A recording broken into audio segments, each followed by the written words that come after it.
Let's go to Hot Topics now, and new research has revealed that 90% of Australians admit they cannot confidently describe what the role of a veteran is.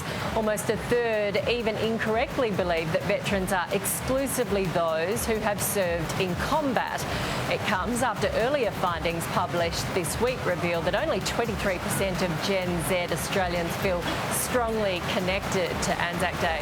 For their take, let's bring in 7 News presenters Steve Titmus and Amanda Abate. Good morning to you. Steve, how much of a concern is this, and also a surprise, because I think a lot of Australians thought Anzac Day was increasing in people understanding. Yeah, I think it shows that there is a decrease in the pride in our nation, and there is a decrease in the lack of respect for what people have done in the past.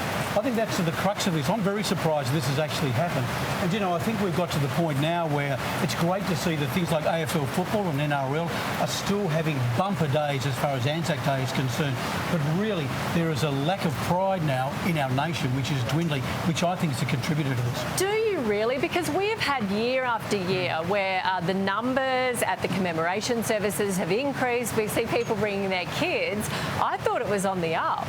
That's what's surprising about it. We still see numbers here, but I think we've got a core group of people who, in the households at home, the parents are still teaching the kids about our past and about our history. Outside of that, and the people who are dedicated to come to these services and have a family member who's been involved in war or being in service, apart from that, outside of that area, it's dwindling. Yeah, Amanda, what do you think? Because the fact that people don't understand what a veteran is, that, you know, our services are involved in peacekeepers. Every time there is a flood or a fire, they are the people that come and save the day. Exactly. It comes in many shapes and forms, doesn't it? But I think it's our job as parents to be instilling, you know, these lessons, these stories into our children. I know last night I was explaining to my 4-year-old about why I was waking up early this morning. And, you know, I thought this is a good time to start telling him in an age-appropriate way about why we get up early on Anzac Day, what that legacy is, and the sacrifices those men and women made for us to live a comfortable, free life. And, you know, it's up to us.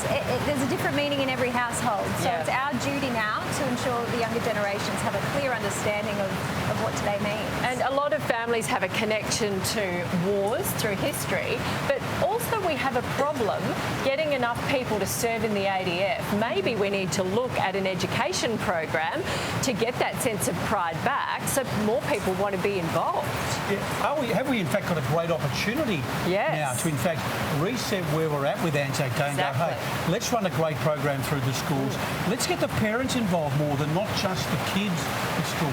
Parents involved, having things where they take them home, they talk about Anzac at home, because one thing about this whole Anzac thing is that we get bombarded at this time of the year, which is fantastic. For the rest of the year, it tends to dwindle away.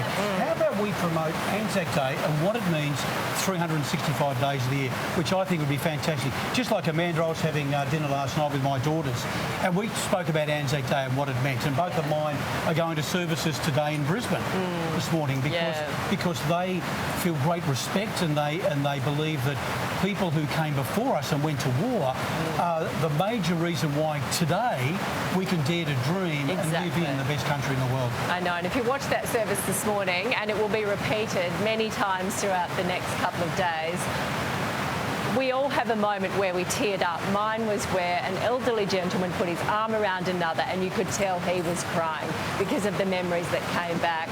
They're the sorts of things we need to teach our kids, don't we? Thank you so much for joining us today, and enjoy remembering and teaching.